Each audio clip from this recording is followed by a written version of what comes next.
What's up, my Yu-Gi Bros? I'm your host, the one, the only, the RJB0. Welcome to Yu-Gi-Oh! And Convention Casual. I'm your host, Captain Jack Harkness. Pleasure to meet you. Yes, I am such a big geek that I'm going to a convention in cosplay, no less. Yesterday, or 2 days ago, maybe. I think you guys saw my Cecil Palmer cosplay because I'm a huge Welcome to Night Vale fan. And today I'm going in for day one to have a bunch of fun. But I figured I'd give you guys a casual Friday video before I head in for my big geeky shenanigans. Today I am drinking a homemade lemonade soda. It's super cool. Basically how you make this is you put lemon juice and sugar together. You let the lemon juice evaporate and you keep adding lemon juice. And it gets a super concentrated syrup that you can add water to, and it's really good. I added soda water, turning it into a soda because that's just what I do. Today's going to have a fairly short Q&A session because not a lot of people asked questions during my last Q&A Monday. So remember that if you want me to answer a question or have a discussion on something that you feel is fairly urgent for people to discuss, ask me a question in the comment section below and I'll get to it during my next Q&A video, which will probably be Casual Friday, since it seems a little too quick to have a Q&A Monday this week. So let's get down to the Q&A. We start with SS Jason 19, who says, "You still haven't won it yet? They really like to drag it out," referring to the next great YouTuber. Yeah, it is taking a while. I'm personally kind of disappointed because we were told that it's going to be fast-paced and tough, and it's been almost, we're working on 6 months now. It's been a while. It's going a little slowly, but you know, I mean, I can't complain because he's giving me all this publicity for free. So yes, I have not won yet, but that is up to you guys to go over to my entries, which I will link you to in the description below, to hit the thumbs up button. I think that my week is over as of like yesterday, but whatever. Go and hit the thumbs up button anyway, just to show them who's boss.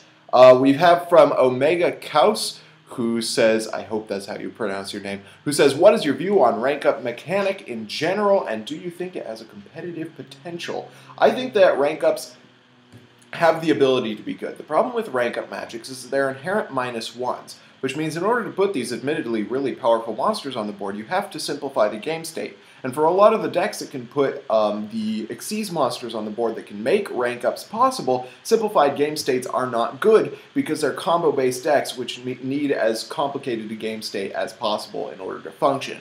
Burning Abyss is a different question because Burning Abyss monsters in and of themselves complicate the game state, so it doesn't really matter if you use rank up magic Astral Force. So I think Burning Abyss is kind of like the pinnacle of the rank up magic mechanic. We have from Xanderps210, says, "Have you seen Shaun of the Dead? Great bar fight, am I right? Are you kidding? Of course I've seen it. I freaking love Simon Pegg. One of my favorite memories is the night that I went to see The World's End with a few friends.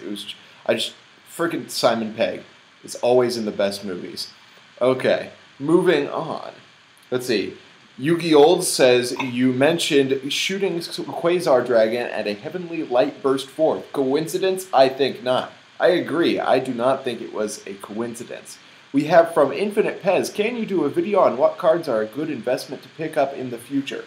Well, I can tell you a couple of them now, but I will have to think more carefully about a video. One of the things that I'm thinking is going to be really important, depending on how prolific Apocrypha Killer is, I think that it is possible that we are going to want to start using Cyber Dragon and Chimera Check Fortress Dragon again, because Apocrypha Killer is like, Cyber Dragon is an easy out for Apocrypha Killer, so that's really nice, and it also can put a 4,000 beater on the board if they are going, if you know they're going off for one of their Wombo combos with their Qliphotep monsters. So that's something that can be really useful. What's it called? System Down is another really great card against that deck because it banishes them.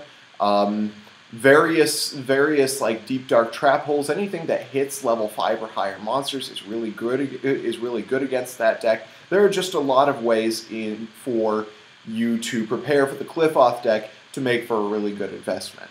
So I think that right now there aren't any cards that you can pick up for preparing to play Qliphoths, because a lot of the cards that people are anticipating being good in Qliphoths are already hyped up and they're already pretty high priced. You might want to try picking up Summoner's Arts because those might still continue going up in price, but other than that, there isn't really anything that I can see being a good investment for the future. Anything that's good right now is probably going to be good next format as well. From Cody Jenkins, do you think Evil Swarm or Boojins will be a good meta choice this format? Oh my goodness, yes. I don't know if you guys saw the Evil Swarm deck that recently got first place at, I believe, San Antonio Regionals. Don't quote me on that. The deck is freaking amazing because of its ability to use Vanity's Emptiness, since it produces such large beaters, including Evil Swarm Thunderbird, which is ridiculously difficult to get rid of. An Evil Swarm with Vanity's Emptiness play is just really amazing as a deck. I usually think that Evil Swarms are a pretty bad deck, but their ability to do Key Beetle Emptiness and various forms of Emptiness plays is really good. Plus, next format, once Cliffords come out, you're going to be able to use it to make sure that they can't summon their Clifford monsters. Of course, they're going to be able to normal summon them, but that's not going to be an issue because you're just going to run them over with Ophion because it's such a big beater. So I think that Evil Swarms can be really good. Boojins also have a fairly good Shadow and Satellarknight matchup because oftentimes Shadows can't really put a huge push on the board unless it's through a fusion, which is just one monster which is just going to get craned. So I think that Boojins can be really good this format. They can play Emptiness just as well as Evil Swarms and just as well as any other deck. And they also don't really lose to Emptiness nearly as much as other decks. So I think Boojins can be really good this format along with Evil Swarms. So those are the Q&A questions for this week. Once again, if you guys want to see me answer a question, ask it in the comment section below and I will get to it during my next Q&A video. Final couple of minutes I'm just going to spend talking about me in the game in the future and possible things that are coming your way. Once again, another week has gone by without my Galaxy Photon recap review or my Fire King deck profile. The Fire Kings I'm starting to give up on because the more I play Fire Kings, the less I think that they are good this format at all. Partially because artifacts mess them up really hard. They don't have necessarily the greatest of Satellarknight matchups, and Vanity's Emptiness just completely destroys them. But the Galaxy Photon review I still owe to you guys, so I will bring that eventually, apparently. Another thing, once again, you should check out Play Matters channel. I will link you to him in the description below, because he has brought me to one of my favorite decks that I have encountered recently, and that is Dino Rabbit. I know that it sounds ridiculous, especially seeing as in like my last Q&A video I talked about how Dino Rabbit is dead, but I've been playing around with this deck after I saw a video by Playmatter about a Dino Rabbit deck that went 9-0 at a box tournament. And I've been playing around with it, and I actually think this deck is really fun. Its Vanity's Emptiness plays are savage, its side deck is amazing, and I just think that like big beaters are actually surprisingly good this format since you don't see a lot of them. When you're playing against Shadows and against the Tellarknights, it's very rare that you're going to be facing down a large monster, and those monsters are fairly easy to get rid of with just a couple of pieces of back row. So I think that this deck is actually a lot of fun. I may give you guys a profile if I come up with something brilliant that's particularly different from the one on Play Matters channel, but you definitely should check out Play Matters channel. And I also, finally, for the first time in 2 years, I have a Mermail deck. I'm so excited. I've been waiting for this deck for so long. I've been trying to make it, and it's just impossible to find in my area. I traded a Dante for basically this entire deck. I am so cool with that trade. So that is just kind of the future of my channel. I'm kind of curious what you guys think of Mermails and of Dino Rabbit, and if you guys want to see more from my Mermail deck or my Dino Rabbit deck.